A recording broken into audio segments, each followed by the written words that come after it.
السلام علیکم ورحمۃ اللہ وبرکاتہ۔ بسم اللہ الرحمن الرحیم۔ رب اشرح لی صدری ویسر لی امری واحلل عقدۃ من لسانی یفقہوا قولی۔ رب زدنی علما، اللہم فقہنا فی الدین، آمین۔ جی پیارے بچوں، کیا حال ہیں آپ سب کے؟ دعا ہے اللہ سبحانہ تعالیٰ آپ کو ہمیشہ ہنستا اور مسکراتا رکھے، آپ دوسروں کو بھی مسکراہٹیں اور خوشیاں بانٹیں اور بھاگ بھاگ کر دوسروں کی مدد کریں، اور اللہ سبحانہ تعالیٰ آپ سے راضی ہو جائے، دنیا و آخرت میں آپ پر بہت سی خیر و برکت کا نزول فرمائے، آمین۔ آج ہم پارہ نمبر 3 سے اللہ سبحانہ تعالیٰ کی پہچان کریں گے۔ پیارے بچوں، آپ کو معلوم ہے ہم اللہ سبحانہ تعالیٰ کا تعارف اور پہچان کیوں حاصل کر رہے ہیں؟ جی، ہم اس لیے پہچان حاصل کر رہے ہیں تاکہ ہمیں اللہ سبحانہ تعالیٰ کے کیے گئے بے شمار احسانات کا پتہ چل سکے، اللہ سبحانہ تعالیٰ کی بڑائی، کبریائی اور قدرت کا پتہ چل سکے، ہمیں یقین ہو جائے کہ اللہ سبحانہ تعالیٰ نے یہ سب نعمتیں ہمارے لیے بنائی ہیں اور ہمیں ایک مقصد کے لیے پیدا کیا ہے کہ ان نعمتوں میں کھو کر اپنی قیمتی زندگی ضائع نہ کرو، بلکہ اللہ کو ایک اور اپنا رب مانو اور اپنے رب کی ہر بات بھی مانو۔ جی بچوں، اللہ سبحانہ تعالیٰ کی باتیں ہمیں کہاں سے پتہ چلیں گی؟ جی بالکل صحیح، قرآن و سنت سے۔ پھر کیا کرنا ہے؟ جی بچوں، قرآن کو ہم نے سیکھنا ہے کیونکہ یہ فرض ہے، اور بچوں قرآن و حدیث کو سیکھنا بھی ہے، عمل بھی کرنا ہے اور دوسروں کو بھی پہنچانا ہے، دوسروں کو بھی سکھانا ہے، انشاءاللہ اللہ تعالیٰ ہمیں اس کی بہترین توفیق عطا فرمائے۔ بچوں، اگر ہم شوق سے قرآن کا ترجمہ اور تجوید سیکھیں گے تو بہت جلد دوسروں کو بھی سکھانے والے بن جائیں گے۔ جی بچوں، سورۃ البقرہ آیت نمبر 255 آیت الکرسی کہلاتی ہے۔ یہ قرآن کی سب سے عظیم اور عظمت والی آیت ہے۔ اگر سونے سے پہلے اس کو پڑھ لیا جائے تو ایک فرشتہ حفاظت کرتا ہے۔ آیت الکرسی قرآن کی سب آیتوں کی سردار ہے۔ اس آیت میں اللہ سبحانہ تعالیٰ نے اپنا خوبصورت تعارف کروایا ہے۔ آئیے پہلے آیت الکرسی کا ترجمہ دیکھ لیتے ہیں۔ ترجمہ یہ ہے: اللہ ہی صرف سچا اور برحق معبود ہے، اس کے علاوہ کوئی عبادت کے لائق نہیں ہے۔ اللہ ہمیشہ زندہ رہنے والا ہے، اسے نہ اونگ آتی ہے اور نہ نیند۔ جو کچھ آسمانوں اور زمین میں ہے سب اسی کا ہے، یعنی صرف وہی کائنات کی ہر چیز کا مالک ہے۔ اللہ کی اجازت کے بغیر کوئی کسی کی سفارش نہیں کر سکتا۔ جو کچھ لوگوں کے سامنے ہے وہ بھی اللہ جانتا ہے، اور جو کچھ لوگوں سے چھپا ہوا ہے اللہ اسے بھی جانتا ہے۔ لوگ اللہ کی معلومات میں سے یعنی غیب کے علم میں سے کچھ بھی حاصل نہیں کر سکتے، کچھ بھی جان نہیں سکتے۔ ہاں، البتہ اگر اللہ کسی چیز کا علم خود لوگوں کو دینا چاہے تو دے دیتا ہے۔ اللہ کی بادشاہی اور حکومت آسمانوں اور زمین پر چھائی ہوئی ہے۔ آسمان اور زمین کی حفاظت کرنا اللہ کے لیے کوئی مشکل اور تھکا دینے والا کام نہیں ہے۔ اللہ بہت ہی اعلیٰ اور عظیم ہے۔ جی پیارے بچوں، اس آیت سے ہمیں اللہ سبحانہ تعالیٰ کی بہت ہی خوبصورت پہچان حاصل ہوتی ہے۔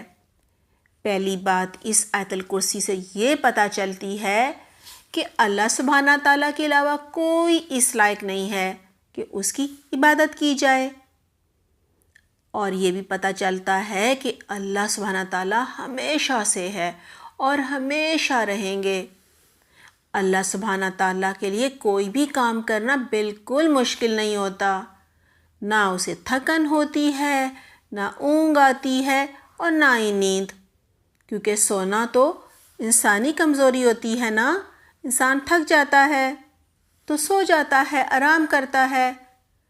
اور پیارے بچوں، اس آیت سے یہ بھی پتہ چلتا ہے کہ قیامت کے دن صرف اور صرف اللہ سبحانہ تعالیٰ کی مرضی اور حکم چلے گا۔ کوئی کسی کی سفارش نہیں کر سکتا کہ اس کو جہنم میں، آگ میں نہ ڈالو۔ اور بچوں، اس آیت سے پتہ چلتا ہے کہ اللہ سبحانہ تعالیٰ کو غیب کا علم ہے، وہ سب جانتا ہے، جو ہم سب کے سامنے کرتے ہیں اور جو سب سے چھپ کر کرتے ہیں وہ سب جانتا ہے۔ اسی لیے بچوں، قیامت کے دن صرف اللہ سبحانہ تعالیٰ ہی فیصلہ کریں گے کہ کون جنت میں جائے گا اور کون جہنم میں۔ اللہ سبحانہ تعالیٰ کو ہر چیز کا علم ہے، اور وہ لوگوں کو صرف اتنا ہی علم دیتا ہے جتنا وہ چاہتا ہے، جتنی اس کی مرضی ہوتی ہے۔ اللہ سبحانہ تعالیٰ آسمان اور زمین کا بادشاہ ہے۔ ان دونوں کی حفاظت اللہ سبحانہ تعالیٰ کے لیے بہت ہی آسان کام ہے۔ اللہ سبحانہ تعالیٰ کی ذات بہت ہی اعلیٰ رتبے والی اور عظیم ہے۔ جی بچوں، سورۃ البقرہ کی آیت نمبر 258 میں حضرت ابراہیم علیہ السلام نے عراق کے مشرک اور ظالم بادشاہ نمرود کو اپنے رب کا تعارف یوں کروایا ہے: میرا رب اللہ ہے جس کے اختیار میں زندگی اور موت ہے۔ اس کے جواب میں نمرود نے کہا، زندگی اور موت تو میں دیتا ہوں، یعنی جس کو چاہے میں تلوار سے مار ڈالتا ہوں اور جسے چاہے زندہ چھوڑ دیتا ہوں، یعنی زندگی موت تو میرے اختیار میں ہے۔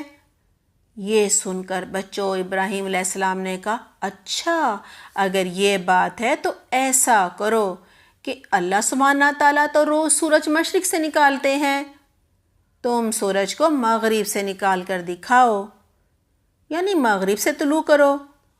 یہ سن کر بچوں، نمرود حیران و پریشان ہو گیا۔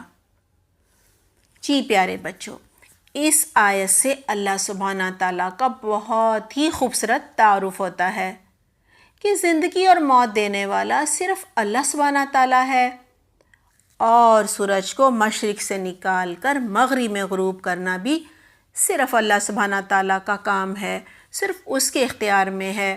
کوئی انسان یہ نہیں کر سکتا، بلکہ سب دنیا کے انسان مل کر بھی یہ نہیں کر سکتے۔ زندگی اور موت اللہ سبحانہ تعالیٰ کے ہاتھ میں ہے۔ آئیے اسے سورۃ البقرہ کی آیت نمبر 259 سے مزید سمجھتے ہیں۔ آیت کا ترجمہ یہ ہے: یا پھر مثال کے طور پر اس شخص کو دیکھو جو ایک ایسی بستی کے پاس سے گزرا جن کے گھروں کی چھتیں نیچے گری پڑی تھیں۔ کہا جاتا ہے یہ شخص نبی عزیر علیہ السلام تھے۔ انہوں نے گرے ہوئے گھروں کو دیکھ کر کہا، یا اللہ، جو لوگ مر گئے ہیں آخر تو انہیں کیسے زندہ کرے گا؟ یہ کہتے ہی اللہ سبحانہ تعالیٰ نے عزیر علیہ السلام کی روح قبض کر لی، اور وہ 100 سال تک مردہ پڑے رہے۔ 100 سال بعد زندہ کر کے اللہ سبحانہ تعالیٰ نے پوچھا، تم کتنی دیر سوئے رہے ہو؟ انہوں نے کہا، 1 دن یا اس سے کچھ کم۔ اللہ سبحانہ تعالیٰ نے جواب دیا، نہیں بلکہ تم 100 سال مرے رہے ہو۔ اب اپنے کھانے کو دیکھو، وہ خراب نہیں ہوا، اور اپنے گدھے کو بھی دیکھو، اس کی تو ہڈیاں بھی پرانی ہو گئی ہیں۔ اللہ سبحانہ تعالیٰ نے فرمایا، چلو اب ہم تمہارے گدھے کی ہڈیوں پر گوشت چڑھا کر اسے زندہ کر دیتے ہیں۔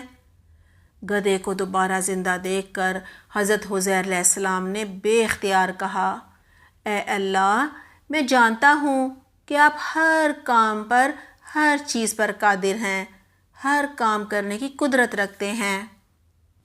جی پیارے بچوں، ہمارا پارہ نمبر 3 آج مکمل ہو گیا۔ انشاءاللہ آئندہ ہم پارہ نمبر 4 سے اللہ سبحانہ تعالیٰ کا تعارف حاصل کریں گے۔ جب تک اپنا بہت خیال رکھیے گا۔